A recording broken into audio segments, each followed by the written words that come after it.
Il y a toujours du beef entre influenceurs et entre créateurs de contenu. Pour n'importe qui se tient sur Reddit un petit peu, c'est comme l'évidence. Puis à chaque fois qu'il y a un nouveau beef qui éclate, je suis tout le temps en train de me demander, bon, qui gagnera le combat pour contrôler le narratif? Puis j'avais envie aujourd'hui qu'on jase de relations de pouvoir, de hiérarchie sociale, pour justement déterminer une méthode ou un cadre théorique qui nous permet peut-être d'évaluer justement qui gagne le contrôle des narratifs dans la société actuelle, mais plus spécifiquement dans l'environnement numérique. Puis en bonne étudiante qui étudie beaucoup de dynamique en culture, j'ai lu Bourdieu et je pense que son concept de capital est un excellent indicateur, un excellent point de départ. Fait qu'aujourd'hui, on va jaser de capital. Fait que selon la théorie de Bourdieu, pour vraiment abréger puis simplifier, les capitaux, c'est les ressources dont dispose un individu. Pour se qualifier comme capital, il faut que ces ressources-là soient à la fois rares, il faut qu'elles soient difficiles à acquérir, puis il faut qu'essentiellement ce soit distribué de manière inéquitable dans la société. Ces capitaux-là, c'est des capitaux qui sont socialement valorisés, fait qui ont une valeur dans des contextes vraiment précis. Ça peut être des sociétés plus larges, des pays, des continents, mais ça peut être des capitaux sociaux dans votre groupe d'amis, il y en a aussi. Fait qu'il faut que ce soit reconnu dans des cercles, dans des contextes vraiment spécifiques. Parce qu'ils sont socialement valorisés, ces capitaux-là, en gros, ils offrent des opportunités différentes à certains gens, ils offrent des privilèges à certaines personnes, ils offrent plus d'influence, plus d'options dans le cadre social, plus d'autonomie face aux normes et aux contraintes sociales. Puis par conséquent, parce qu'on a des capitaux, plus on a de capital, plus on a de pouvoir dans l'espace social. Et pour ça, ça nous donne par conséquent plus d'influence sur la pensée ou le comportement des gens. Ça nous donne le pouvoir de définir des normes sociales ou culturelles. Puis ça nous donne aussi le pouvoir d'imposer une vision du monde. Évidemment, plus on détient de capitaux différents, plus on a de pouvoir et d'influence. Ça vient un peu ensemble. Puis c'est aussi important de comprendre que ces capitaux-là, ils ne sont pas isolés en silos. Des capitaux, ça peut créer et générer d'autres capitaux. Par exemple, si j'ai plus d'argent, je suis capable de m'acheter peut-être une meilleure éducation, qui est un capital culturel. Si j'ai une meilleure éducation, j'ai peut-être un meilleur réseau, qui est un capital social. Vous comprenez un peu comment la roue tourne. Fait que juste à titre informatif, j'ai relevé une vingtaine de capitaux différents.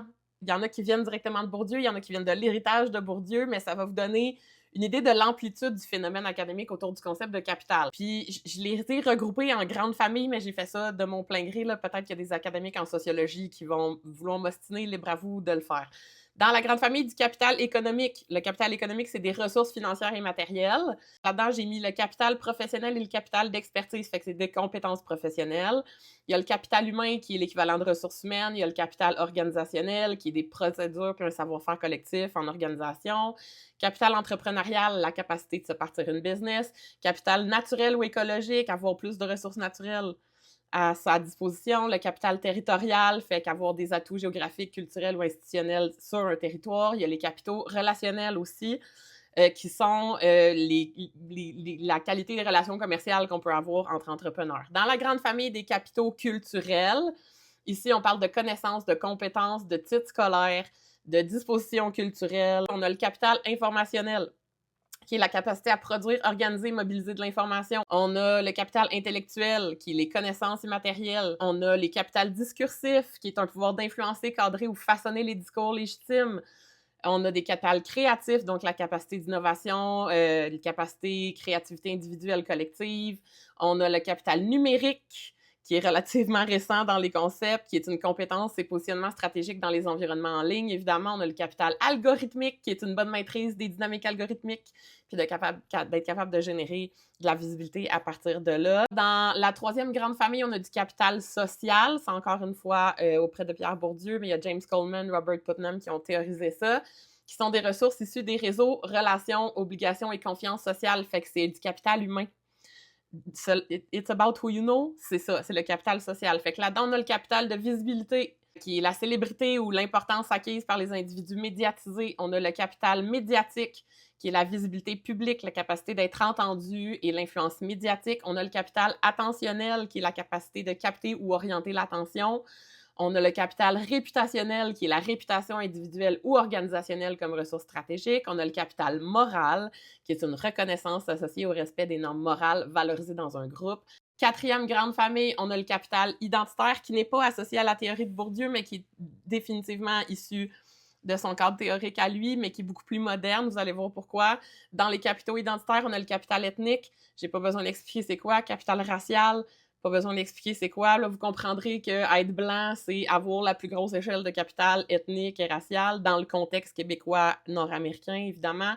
Capital genré, on comprendra qu'être un homme, c'est être un petit peu plus haut hiérarchiquement. Capital corporel, faire partie corporellement et dans son apparence physique à l'hégémonie du genre auquel on s'identifie, auquel on appartient. Capital émotionnel aussi, qui sont des compétences émotionnelles valorisées socialement. Puis il y a une autre grande famille que j'ai mis complètement à part, qui est le capital politique, parce que c'est pouvoir influencer directement les législations, c'est un pouvoir vraiment propre à lui-même qui peut probablement découler plus facilement d'autres capitaux. L'ultime famille, selon Bourdieu, c'est le capital symbolique.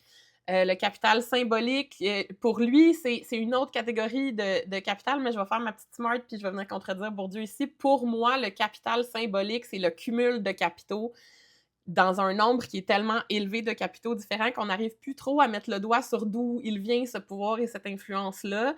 Et ça crée comme une espèce de mystique autour de quelqu'un. Fait que quand Bourdieu parle de capital symbolique, il parle de prestige, reconnaissance, de la légitimité socialement accordée et reconnue, où il y a une espèce de consensus. Les gens qu'on écoute un peu mystérieusement sans savoir d'où ça vient, selon moi, pas selon Bourdieu, de l'accumulation d'autres capitaux que je viens de nommer. Et le capital symbolique pour Bourdieu, c'est le pouvoir de faire reconnaître sa propre vision du monde comme légitime ou de contrôler le narratif plus globalement. De cette manière-là, le capital symbolique transforme une espèce de domination en autorité. Puis parce que c'est jamais vraiment super drôle de parler de concepts vraiment comme abstraits comme ça, je vous propose 3 petits exemples appliqués.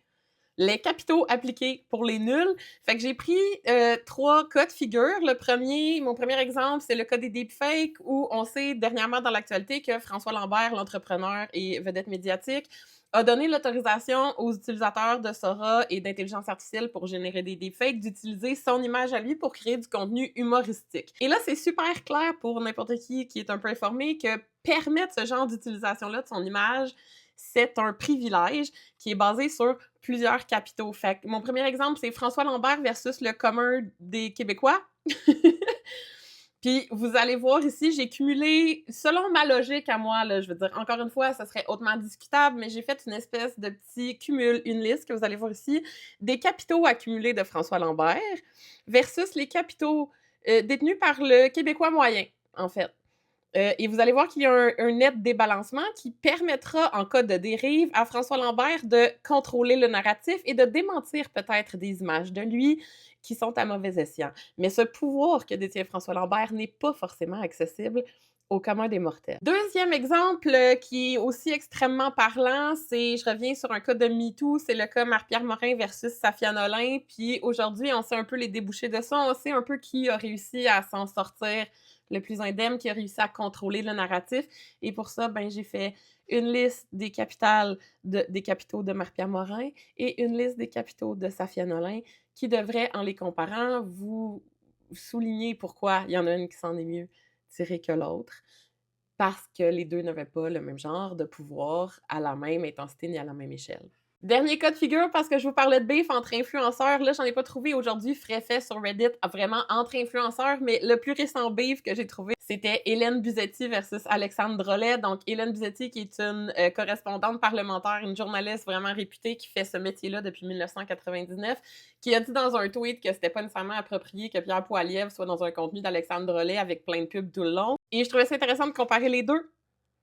Alors, j'ai sorti une liste de capitaux d'Hélène Buzetti et une liste de capitaux dont bénéficie Alexandre Drolet. Vous allez voir qu'à cause des divergences probablement générationnelles, des divergences d'expérience, des divergences de cibles, de gens à qui ils s'adressent, vous allez voir, c'est relativement équilibré quand même. Fait que j'ai un peu envie de vous dire qui s'en sortirait mieux, qui va gagner le narratif. Là, on est sur TikTok, c'est sûr qu'Alexandre Drolet bénéficie d'un capital social plus important là, ou de visibilité sur TikTok. Et Hélène Buzetti, j'imagine que c'est elle.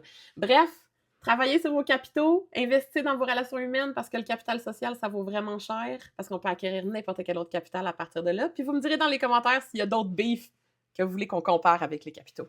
C'est tout, bye!